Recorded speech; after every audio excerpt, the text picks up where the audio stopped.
खबरें तो आप रोज देखते हैं, आइए हम दिखाते हैं आपको खबरों का निचोड़।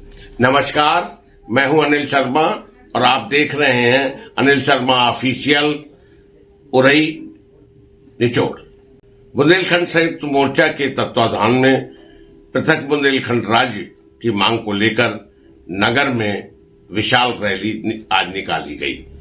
आज जालौन जिले के मुख्यालय उरई में बुंदेलखंड संयुक्त मोर्चा के बैनर तले 26 दिसंबर से जिले में शुरू हुई बुंदेलखंड विकास बोर्ड के उपाध्यक्ष एवं सिने स्टार राजा बुंदेला, उत्तर प्रदेश वित्त विहीन शिक्षक संघ के प्रांतीय अध्यक्ष अशोक राठौर, यात्रा संयोजक डॉक्टर आश्रय सिंह एवं बुंदेली सेना के जिला अध्यक्ष शिवम चौहान सोनू के संयुक्त नेतृत्व में पिछले 16 दिनों से जिले में चल रही बुंदेलखंड पृथक राज्य गांव-गांव पांव-पांव यात्रा स्थानीय एसआर इंटर कॉलेज उरई में से रैली के रूप में नगर भर में नारेबाजी करते हुए कोच बस स्टैंड से शुरू हुई और पीली कोठी, मुख्य बाजार, राजमार्ग, भगत सिंह चौराहा होते हुए टाउन हॉल पहुंची, जहां यात्रा का समापन हुआ। इस दौरान रैली में बुंदेलखंड पृथक प्रांत चाहने वालों की भारी भीड़ उमड़ी। मुख्य अतिथि राजा बुंदेला ने कहा कि सारी समस्याओं का एक ही निदान है, बुंदेलखंड राज्य। इस दौरान बुंदेलखंड राज्य क्यों बनना चाहिए, उन्होंने इस बारे में विस्तार से हमारे संवाददाता नसीम सिद्दीकी से बातचीत की। बुंदेलखंड की राज को मांग को लेकर यहाँ पर यात्रा निकाली जा रही है और ये मांग आज से नहीं कई सालों से चल रही है, लेकिन अभी तक पूरी नहीं हो पाई है। कई लोग इस रण में उतरे, इस रण की राजनीति में भी उतरे, उन्होंने कई मांगे की और राज्य से लेकर केंद्र सरकार तक उन्होंने मांग रखी और वहाँ तक पहुँचे हैं, लेकिन आज तक बुंदेलखंड का ये दुखड़ा सुनने के लिए या देखने के लिए कोई नेता नहीं जागा है। राजा बुंदेला जी हैं, बुंदेलखंड विकास बोर्ड के उपाध्यक्ष हैं और सिना स्टार हैं। जानकारी लेते हैं, गांव में पहुंचे, क्या देखा, क्या बेरोजगारी है, युवा कितना दुखी है, क्या रोजगार मिल रहा है, क्या ये बुंदेलखंड की मांग राज्य या केंद्र तक पहुंचा सकते हैं, क्योंकि उनकी दोनों जगह सरकार है और क्या मांग रहती है। गांव-गांव पहुंचे हैं, क्या देखा है और इस यात्रा का क्या सहयोग मिला। गांव-गांव बदहाली, भुखमरी, बेरोजगारी और 67% पलायन देखा है। हमें लग रहा था 77 साल की आज़ादी के बाद बुंदेलखंड का निश्चित तौर पर विकास होगा।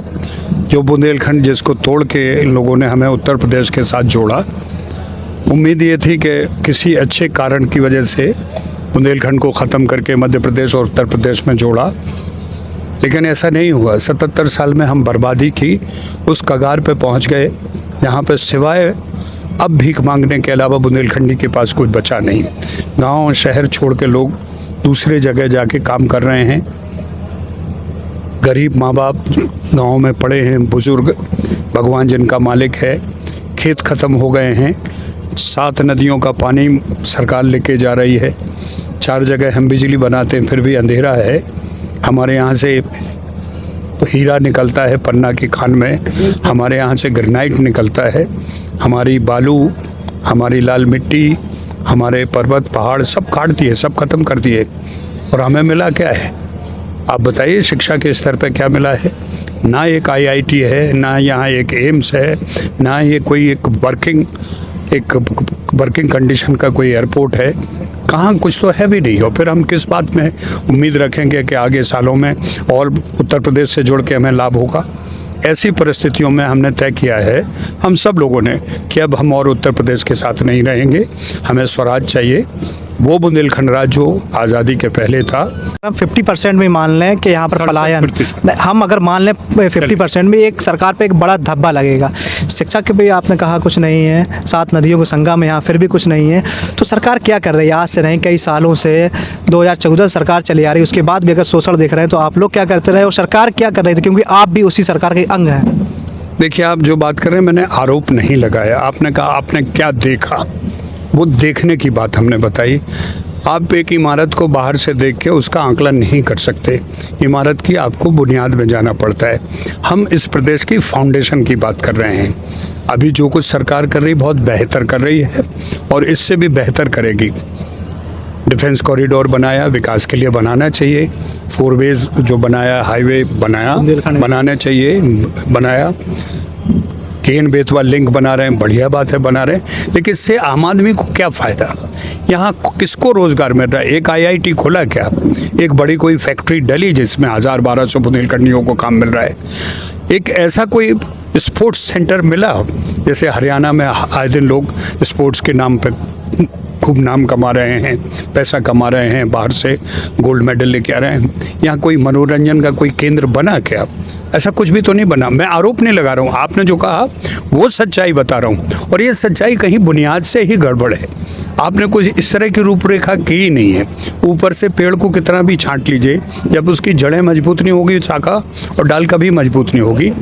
और मुझे नहीं लगता है कि कोई भी सरकार इस तरह का काम करके अब कुछ बदलाव कर सके, और हम किसी और के भरोसे क्यों बैठें?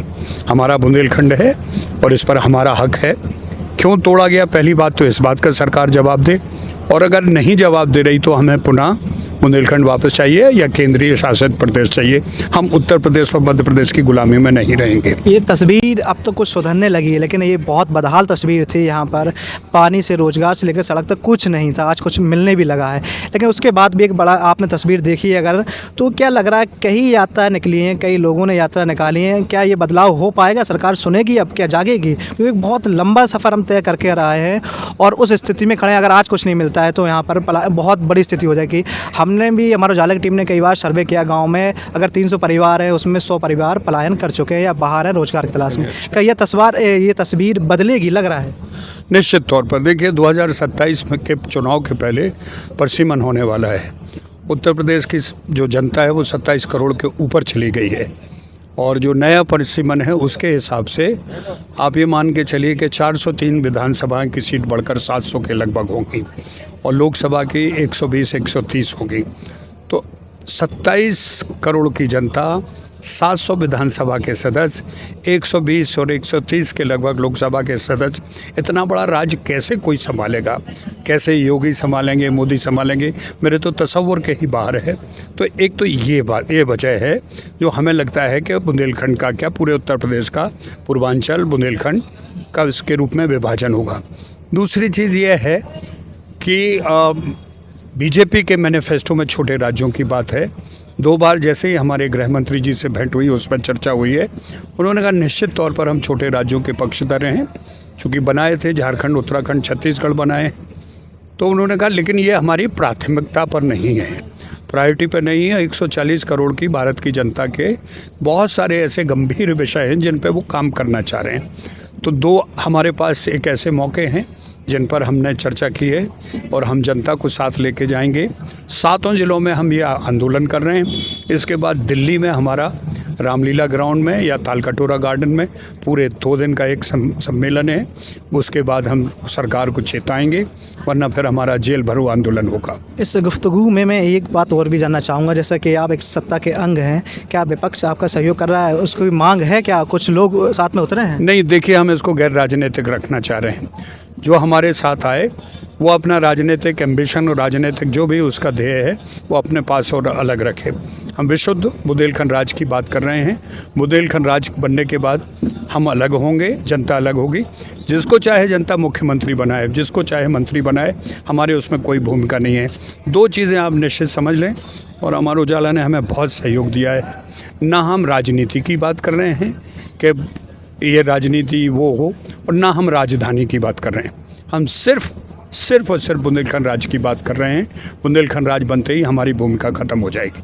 बुंदेलखंड को राज्य अलग करके दे दिया जाएगा। कोई ये मैप तैयार किया गया? कितने लोगों को रोजगार मिलेगा, कहाँ से क्या सीमा जुड़ेगी, क्या होगा, खेती, टैक्स, क्योंकि बहुत चीज़ें रहती हैं टैक्स के बड़ी।